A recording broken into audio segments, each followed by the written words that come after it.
Joyeuse Pâques. Le Christ est vraiment ressuscité. Al-Masih haqqan qam. Le Christ sur la croix, selon l'évangile de saint Matthieu, crie en araméen Ili, Ili, lima shabaqtani. Cette phrase était très bien comprise au temps de Jésus, mais elle est mal comprise aujourd'hui. Ili, ça veut dire mon Dieu, mon Dieu. Du mot il, ça veut dire Dieu. Et le i, c'est moi, mon Dieu.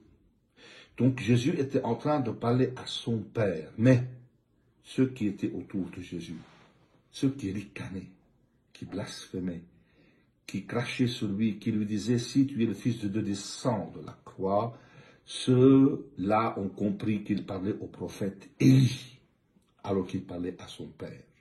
Lima shabaqtani. Lima, pourquoi? Shabaqtani. Shbaq, ça vient du mot shbaq en araméen qui signifie laisser. Mais un des copistes a traduit le mot laisser par abandonner. D'où toute la traduction qu'on a dans nos évangiles d'aujourd'hui. Pourquoi tu m'as abandonné? Alors Jésus a dit pourquoi tu m'as laissé? Mais quel sens du mot laisser? Dans la langue libanaise parlée, qui est la continuité de la langue araméenne parlée de Jésus, on l'emploie toujours. Shba'ni. Ceux qui m'entendent, les Libanais, comprennent ce que je viens de dire. Ça veut dire pourquoi tu m'as frappé, pourquoi tu m'as laissé souffrir. À quoi sert ma souffrance? Pourquoi je souffre? C'est une réponse à la parole de saint Paul dans ses écrits, quand il dit que Dieu a eu pitié d'Isaac.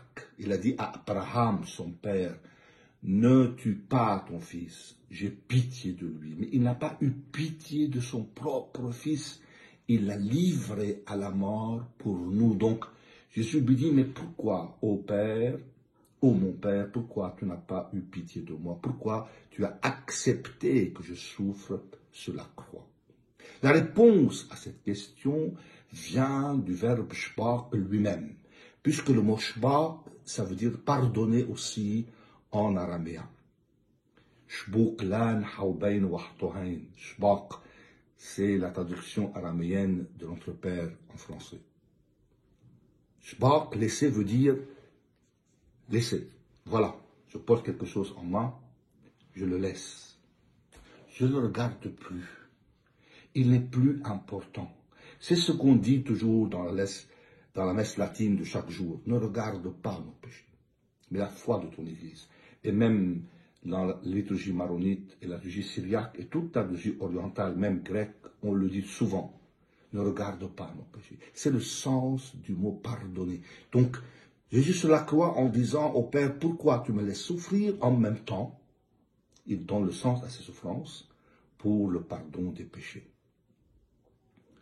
Et toute l'écriture sainte du Nouveau Testament dit Jésus est mort sur la croix pour le salut des âmes. Jésus sur la croix crie, j'ai soif des âmes.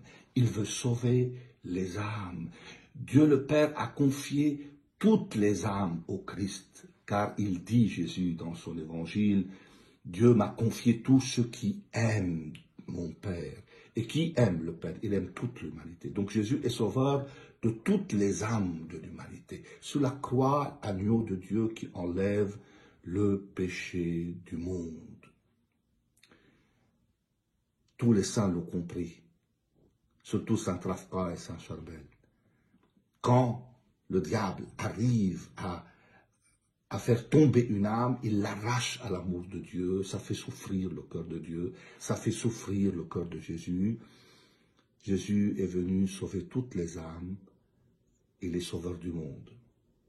Il est sauveur de notre péché. Il a pris sur lui nos fautes et nos péchés.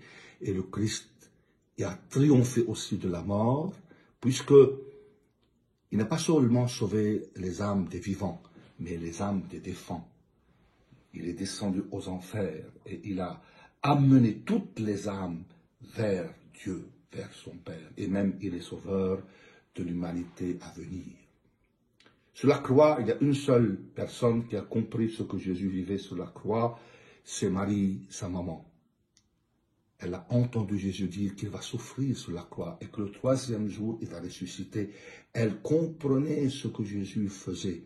Elle n'était pas présente pour pitoyer sur son fils, mais pour l'aider à aller jusqu'au bout de ses souffrances pour le salut de toute l'humanité.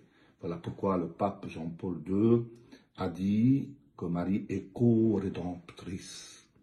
Ô Marie, aide-nous à comprendre le sens de la souffrance de Jésus. Comme prêtre, comme tout prêtre, on est ordonné pour le salut des âmes. Comme tout baptisé, on est baptisé pour d'abord le salut de mon propre âme et pour le salut des âmes. Ô Seigneur Jésus, tu es sauveur de toute l'humanité. Je ne dis pas seulement joyeuse Pâques pour tous les chrétiens, mais pour toute l'humanité, car nous avons eu un grand sauveur, Jésus-Christ. Amen.